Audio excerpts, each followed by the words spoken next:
Notre chronique Questions d'enfants que les adultes n'osent pas poser est avant tout un clin d'œil à Einstein, le créateur de toute la physique contemporaine. Malice de l'histoire, Einstein était persuadé d'avoir un retard mental.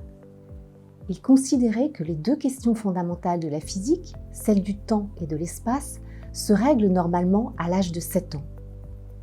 Les longueurs, ça se mesure avec des doubles décimètres, et le temps, c'est de la durée, qui se mesure avec des horloges et des montres.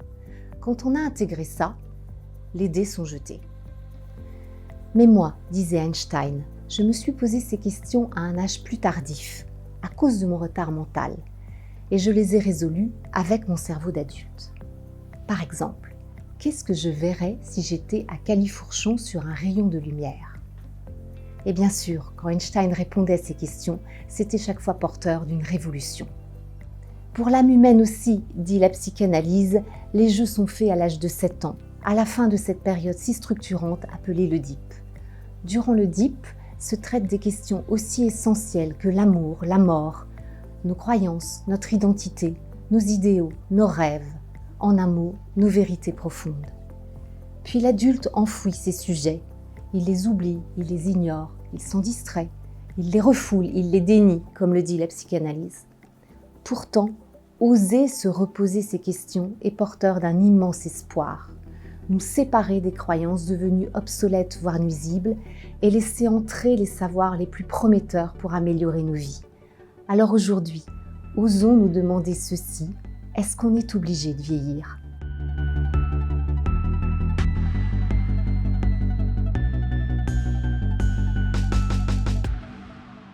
Tous, nous voudrions guérir ou arrêter les marques du temps, pour nous-mêmes comme pour ceux que nous aimons. Mais nous nous rendons compte que nous vieillissons et nous avons fini par partager la croyance que nous sommes victimes de notre destin de vivant, que nous pouvons au mieux user d'expédients pour réparer des ans l'irréparable outrage, selon le vers célèbre. Par quel mécanisme cette désespérance, puis cette résignation se sont-elles installées dans notre esprit ? Dès notre plus jeune âge, nous avons vu vieillir et décliner des êtres chers. Parfois jusqu'à ne pas les reconnaître, parfois jusqu'à nous sentir dévastés par leur sort. Très tôt, dès l'âge de 4 ans, l'enfant comprend que derrière le vieillissement d'une personne se profile le drame de sa mort. Et la psychanalyse explique, face à ce drame, comment notre esprit organise ses défenses. Dans un premier temps, l'enfant croit que tous les êtres vivants vont vieillir et mourir, sauf ceux qu'il aime. Pas ses grands-parents, pas ses parents, pas son gentil professeur. Mais confronté à la dure réalité des premiers deuils, petites filles et petits garçons choqués vont poser leurs questions d'enfant et même harceler l'adulte de leurs questions. « Papa, tu ne seras pas toujours là ? Maman, est-ce que tu pourrais ne pas vieillir ?» Hélas non, répondent pudiquement les adultes. L'enfant pleure, fait des cauchemars et un jour il s'arrête. Il ne pose plus jamais ces questions à quiconque, pas même à lui-même. C'est le temps du refoulement.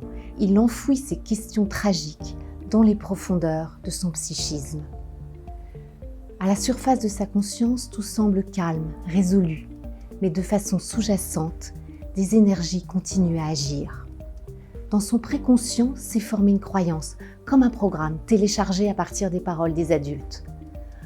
On vieillit et on meurt. C'est la loi de la nature. C'est ainsi que se passent les choses, on n'y peut rien.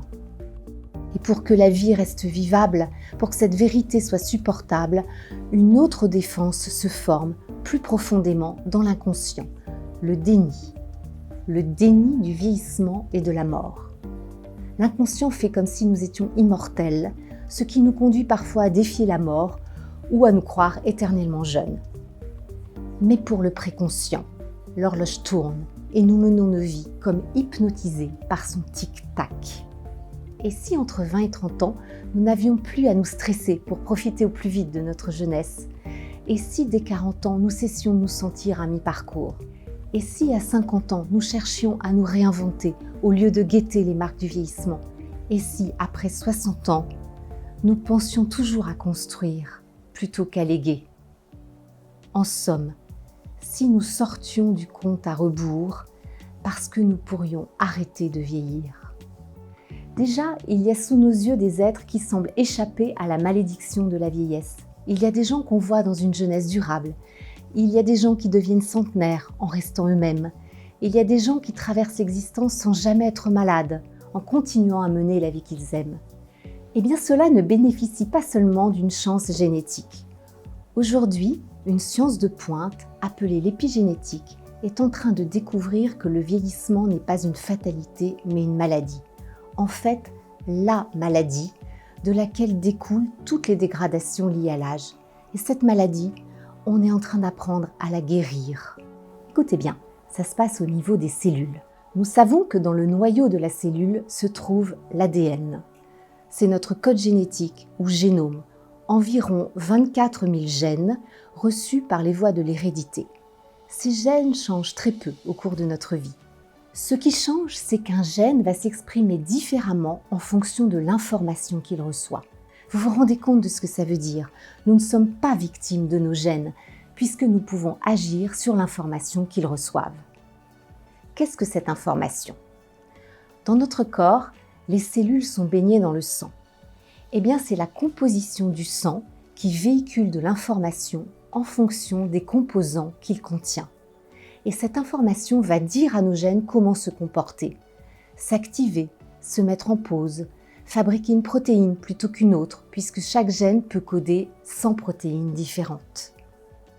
Parmi nos gènes, certains sont spécialisés dans la longévité en bonne santé, parce que c'est celle qui nous intéresse. Par exemple, les gènes SIRT1, SIRT2, SIRT3 jusqu'à SIRT7 lancent la fabrication de protéines appelées sirtuines. Les sirtuines sont de véritables bonnes fées pour notre longévité. Elles calment l'inflammation chronique qui cause de nombreuses maladies. Elles réparent l'ADN endommagé. Elles stabilisent l'identité des cellules pour que ces cellules restent bien spécialisées et continuent à régénérer les unes notre peau, les autres notre foie, notre cœur, notre cerveau. Vous voyez, notre corps est tellement bien fait, il détient une incroyable technologie de longévité. Alors pourquoi ça marche mal, puisque nous continuons à vieillir? Eh bien, cette technologie s'enraye quand elle reçoit une mauvaise information et elle s'optimise quand elle reçoit une bonne information. De grands chercheurs, comme David Sinclair, professeur à Harvard, sont en train de découvrir des molécules qui réactivent les gènes de longévité et reprogramment la vie cellulaire. Mais en attendant, nous avons des moyens d'envoyer de bonnes informations à nos cellules. Nous savons intuitivement que la qualité de la nourriture que nous absorbons ou de l'air que nous respirons est importante. C'est beaucoup plus qu'important. C'est de l'information à la source même du vieillissement. Et il y a un autre facteur très puissant qui influe sur la composition du sang, donc sur nos cellules, les émotions. Chaque émotion est traduite par une substance biochimique envoyée dans notre sang. Une dispute, un stress, et voilà vos cellules noyées de cortisol, de noradrénaline, qui les informent de se concentrer sur la survie immédiate plutôt que sur la guérison profonde. À l'inverse, une information professionnelle agréable, un doux moment sentimental, et voilà vos cellules baignées d'ocytocine, de sérotonine, qui viennent leur dire que le climat est propice à la régénération et à la multiplication. Nous sommes des générations qui auront la chance de connaître toujours plus de progrès pour nous délivrer de la maladie du vieillissement, pour nous maintenir en vie, en bonne santé. Mais c'est aussi à nous d'aider notre corps, d'aimer notre corps à travers la qualité de la nourriture que nous lui donnons et peut-être plus encore à travers la qualité de nos pensées et de nos émotions.